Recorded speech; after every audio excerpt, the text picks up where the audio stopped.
안녕하세요. 부산 큰병원 우영하 원장입니다.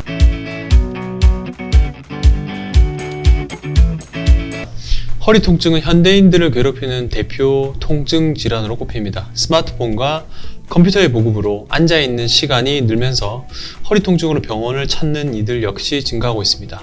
허리 통증의 대표적인 질환인 허리 디스크와 척추관 협착증은 초기에 진단을 받을 경우 보존적 치료로 증상을 호전시킬 수 있습니다. 하지만 이러한 치료에도 호전이 되지 않을 경우에는 그 다음 단계인 비수술적 치료를 시행하기도 하고 수술적 치료를 시행하기도 합니다. 이번 시간은 척추협착증의 단계별 치료법에 대해서 설명드리겠습니다. 척추 치료는 환자 상태에 따라 단계적으로 치료하는 것이 핵심입니다.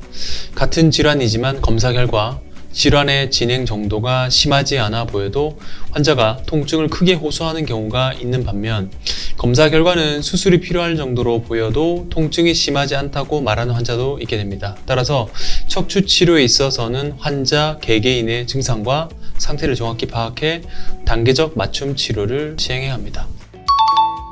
척추 질환의 초기 단계에서는 약물 치료와 기본적인 물리 치료만 시행한다면 큰 도움을 받으실 수 있게 됩니다.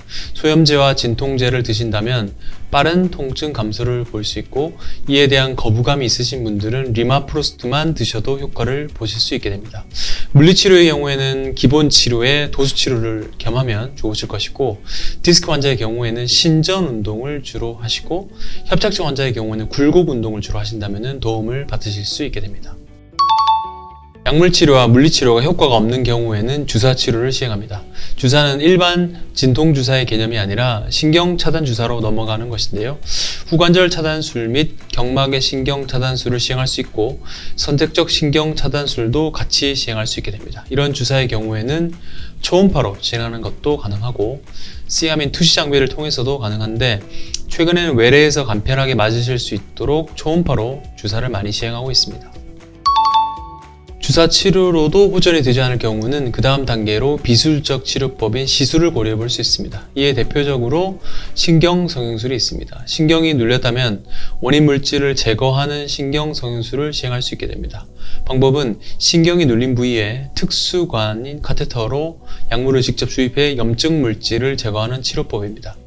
이런 비수술적 치료에도 효과가 없는 중증 환자라면 좀 더 적극적인 치료법을 선택할 수밖에 없습니다. 비수술 치료 후에도 다리 통증이나 저림 등 방사통이 심해서 거동이 힘들거나 마비 증상이 나타나는 경우, 급성으로 진행되면서 대소변 장애가 발생한 경우라면 수술적 치료를 시행해야 합니다. 이와 같이 수술이 불가피한 경우라면 자신의 뼈와 인대, 근육을 최대한 살리는 최소 침습적 방법을 선택하는 것이 좋습니다.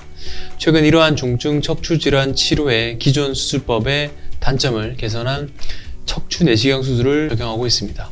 과거처럼 큰 피부 절개 없이 1cm 미만의 작은 구멍을 통해 진행되기 때문에 피부와 근육 조직의 손상도 적어 회복이 빠르고 출혈이 거의 없으며 입원 기간도 타 수술에 비해서 짧은 편입니다. 노인 인구가 점점 늘어감에 따라 길어진 기대 수명만큼 건강한 노후 생활에 대한 관심이 커지고 있고 고령 환자들이 안심하고 치료받을 수 있는 척추 치료법에 대한 연구도 활발히 진행되고 있습니다. 과거에는 허리 통증을 참고 살아가는 경우가 많았지만 제대로 걷지 못하고 밤잠을 이루지 못할 정도의 통증으로 일상적인 생활이 어려운 경우라면 정확한 원인을 찾고 그에 맞는 치료법을 선택하는 것이 중요합니다.